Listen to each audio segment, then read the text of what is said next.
नमस्कार जय जगन्नाथ कथा भागवतर ये दमदार एपिसोड को आपण मानकु स्वागत करछि मु रमेश।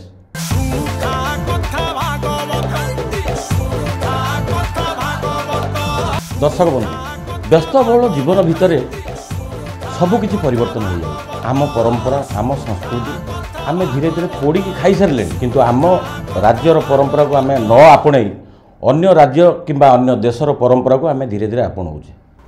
तो दर्शक बंधु आम गहन में एमती जड़े अतिथि अच्छा से हेले जड़े महादेवंकर बड़ भक्त से बहुत नीतिबाणी दियंती एवं लोक मैंने नीतिबाणी की भी ग्रहण करती बहुत भल लोक से मध्य सब वर्ष पानी ढालिबा जाती। शिवशंकर बाबू आज्ञा नमस्कार। नमस्कार आज्ञा आपको स्वागत आम कार्यक्रम। आज्ञा आपण जड़े शिव भक्त आज्ञा पूजा अर्चना करती बोधे को मंदिर ना ना मु पूजा अर्चना कर सेवा कर कौन सेवा माने मो ऊपर पैदा अछि कि ब्राह्मण न आपनकर पैदा हाँ पैदा एठी अछि किंतु ब्राह्मण ना ब्राह्मण कौन सेवा करंती आपण ए जेमती बेढ़ा परिष्कार करे।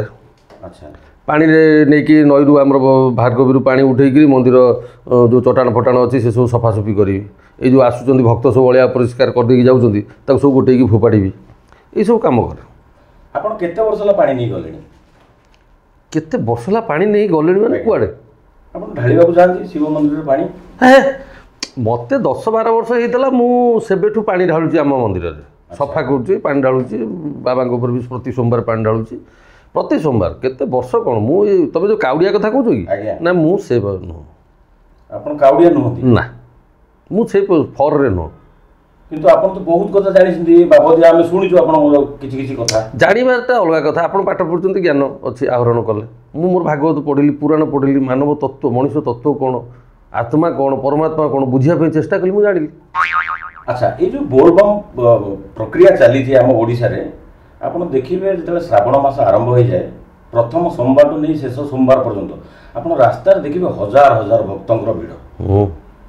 अच्छा ये परंपरा कोन आम ओडिशा रो ना ये ओडिशा परंपरा नुह कि ओडिशा रे नथिला एगुड़ा यही 25-30 वर्ष हम मोर जी मन पड़ुची आम कॉलेज फलेज गला बेलू से जो छत्तीसगढ़ ना भोजपुरी हिरो गोटे मनोज तिवारी हाँ भोजपुरी हिरो से आग से काउड़िया गीत बोलबम गीत कला jar Hindi version Odia version सब बाहर के आसी बाजिला परे मोर जी मन पड़ुची 10-15 वर्ष पूर्वे आम यही बालुंगेश्वर मंदिर को भुवनेश्वर 8-10 जन लोक पिला लोक भद्र लोक से माने शिक्षित एवं पैसा वाला लोक ज्ञानी गुणी लोक सेमती नुहति से माने आसंती नुआ गामुछा गोटे 2टा लेखा धरते तांकर अलगा किछि नाइ 2टा गामुछा आनिथिबे माने बोलबम ड्रेस से माने नाइ ना बोलबम ड्रेस नाइ सी आसी मो सहित मिसंती मु तांको अरुआ डालबा टे करिकि दिए सी तांक रात्रि सेठी खाइबे भजन कीर्तन टे करिवे बाबांको नाम नेबे मते भारी भल लागंती से पिला गुडा तांकर निशा पानी किछि नाइ से बसवे भोर 4टार उठिकी जी चल चलिका नगी सब बड़ बड़ गाड़ी नहीं आसते कि गाड़ी जीवन हाँ गाड़ी सब से मंदिर पाखे रोठू चल चलिका जी भार्गवी 3-4 किलोमीटर 5 किलोमीटर खंडे बाट हम चलिकी जी गाधेबे एक कांधिया कर गोटे गोटे छोट गढ़ा सब रखी थे पर्सनाल जनकर जन गोटे गोटे गढ़ा गोटे कांधिया गढ़ा ताको धरिकी आसवे निज हाथ में बाबा जल ढालिबे सब पुणी जा से जो चूड़ा कदमा भल मंद प्रसाद तैयारी बाबा से करे से भोग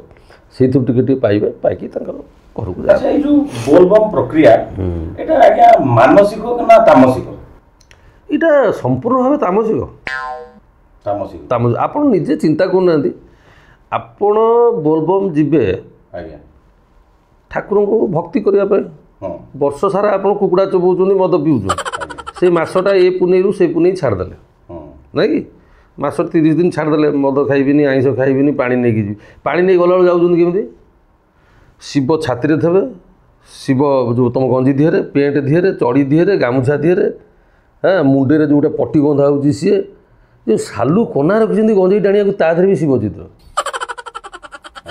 ताकू नहीं। अच्छा पुणी एबू एब कौन है जानते ना नहीं ये वर्ष तो देखी मैंने एकदम ताजु ए वर्ष आमर प्रति सोमवार पाली देखला बेलू 15,000-20,000 ता धुरु 40टा खंडे डीजे गाड़ी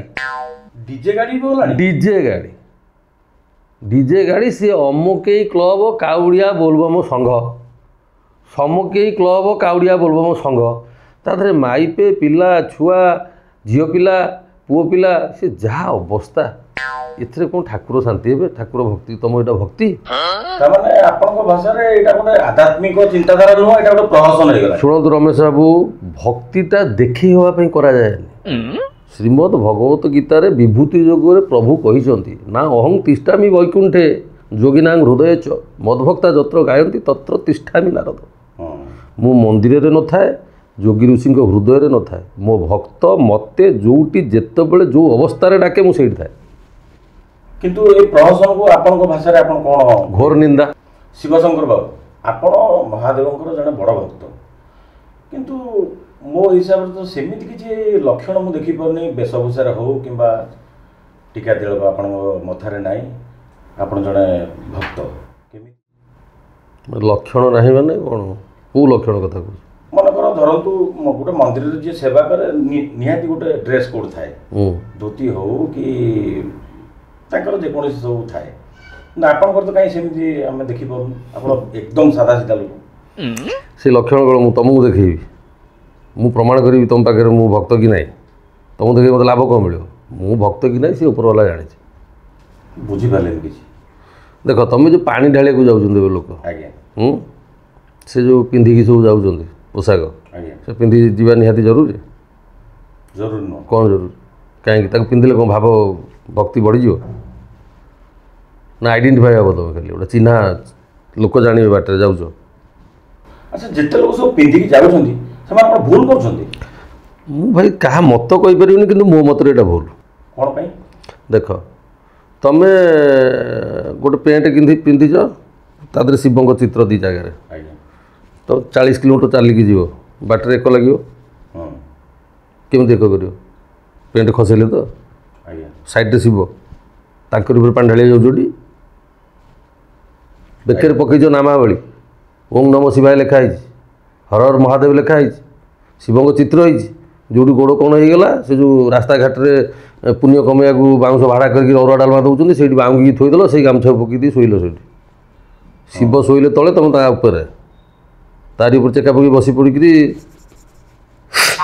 ସେ ବି ଚାଲିଛି।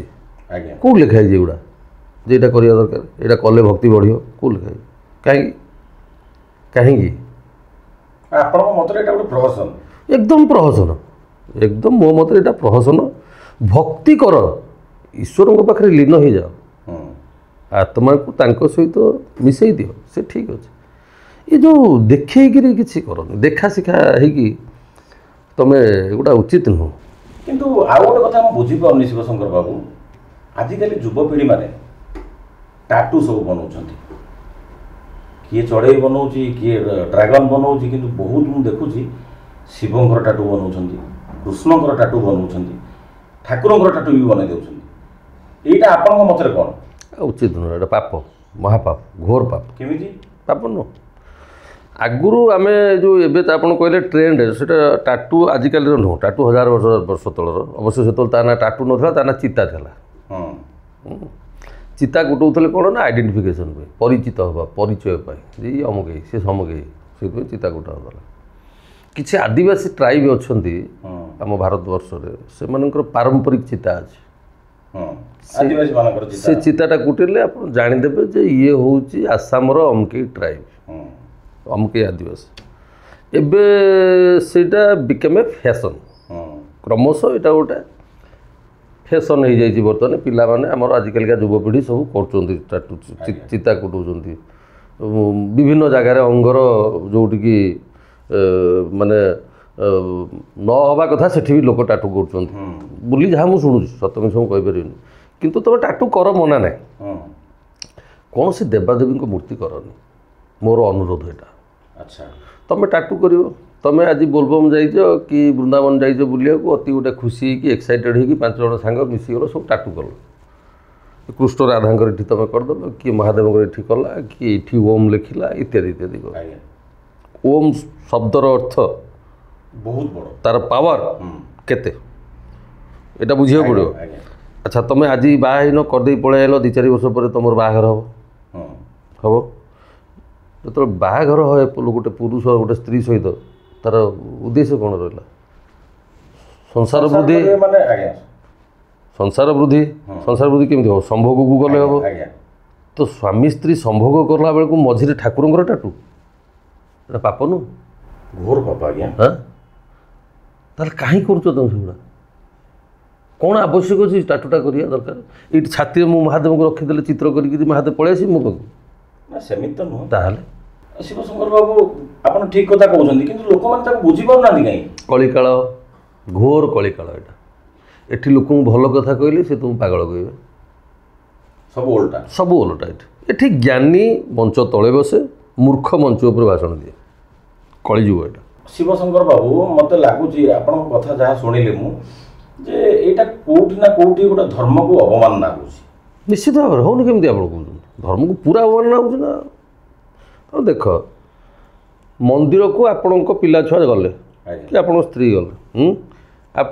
नहीं गले धूप डाला नड़िया फूल इत्यादि ଭୋଗ ନେଇକି बेलपत्र सब नहीं गले महादेव ऊपर चढ़ेले धूप काटी जाड़े धूप काटी खोलटा कौट पकेले ଡଷ୍ଟବିନରେ ପକେଇଲେ ବି ବାହାର କୋଉଠି ଫୋପାଡ଼ି ଦିଅନ୍ତି ଲୋକମାନେ ସବୁ से गोटे कि तुम पकईदे सब कौन हम तापर जो सकाल मुझे गोटा गोटी कर नहीं कौट पकेबी से डस्टबिन पकेबी ना निआ लगे पड़ी अलिया हो ना मंदिर मत सफा करा पड़ू ना तो मो कह कथा सेठी जो धूप काठी दिए तुम से ठाकुर चित्र कौन देवा दरकार ଏଇଟା ତ ନିଶ୍ଚିତ ଭାବରେ ଆପଣ ଯାହା କହିଲେ ଏଇଟା ଆମ ଧର୍ମକୁ ଅବମାନନା କିନ୍ତୁ ଏଥିପାଇଁ ଦାୟୀ କିଏ आमे आमे समस्ते दायी କେମିତି आमे करुचे बोली गुड़ा हूँ ना आपण जदि दुकान रू आनला बेले कहबे ना जो महादेव फोटो अच्छी से धूप काठी मुझे नेबिनी ଆଚ୍ଛା कहीं ताको सम्मान मुझे देपारे ताको नेबी धूप काठी जाली सारी महादेव फोटो जो अच्छी खोलटा ताको नहीं पानी भसेबी ये समय ना मो पाखे तेणु मुझे करें मत सैकल चिन्ह थी से ओटो चिन्ह थी सेमती धूप काठी दियो ଶିବଶଙ୍କର ବାବୁ ଆପଣ ବହୁତ ଭଲ କଥା କହୁଛନ୍ତି ଏଇ କଥା ବି ମୋ ମନକୁ ଛୁଉଁଛି ହେଲେ ଆପଣଙ୍କ ମତରେ ସବୁଠୁ ବଡ଼ ଠାକୁର କିଏ ଆଉ ଭକ୍ତି କାହାକୁ କୁହାଯାଏ सबुठु बड़ ठाकुर प्रथम ठाकुर हेले तुम बाप माँ ଆଜ୍ଞା तांको सेवा कर तांको तले पकई दियो प्रथम है आउ भक्ति कथा यदि कौच ताहले मु तुमको कहूँ शुण भाई सेटा हला मन मंदिर शून्य देही बसीछि एठी भावग्राही ଆଜ୍ଞା ठक ठक ये हूँ ना तेणु ये हेले ठाकुर बुझिपार आत्मा को चिन्ह ताहले परमात्मा मिश ଆଜ୍ଞା हाँ रंग बोली ही अरुआ पिंधि गेरुआ खाइले के ठाकुर पाखु जाती ତ ଦର୍ଶକ ବନ୍ଧୁ ଆପଣ ଶୁଣିଲେ ଶିବଶଙ୍କର ବାବୁଙ୍କ ମୁହଁରୁ ଅନେକ କିଛି କଥା ମୋତେ ତ ଭଲ ଲାଗିଲା ଆପଣମାନଙ୍କୁ ନିଶ୍ଚୟ ଭଲ ଲାଗିଥିବ ଆଜ୍ଞା ଦେଖେଇ ହେଇ କେତେବେଳେ ଠାକୁରଙ୍କର କୌଣସି କାର୍ଯ୍ୟ କରନ୍ତୁ ନାହିଁ ନିଜ ଭକ୍ତିରେ ନିଜ ମନ ଭିତରୁ ସ୍ୱଚ୍ଛ ଭାବରେ ପ୍ରଭୁଙ୍କୁ ଡାକନ୍ତୁ ନିଶ୍ଚୟ ପ୍ରଭୁ ଆପଣଙ୍କର ଡାକ ଶୁଣିବେ ତ ଦର୍ଶକ ବନ୍ଧୁ ଆଜି ତ ସମୟ ହୋଇଯାଇଛି ଆଉ ଏକ ନୂତନ ଅଧ୍ୟାୟରେ ଆପଣଙ୍କ ସାଙ୍ଗରେ ଦେଖା ହେବା ସେ ପର୍ଯ୍ୟନ୍ତ ବିଦାୟ ରହିଲି ଜୟ ଜଗନ୍ନାଥ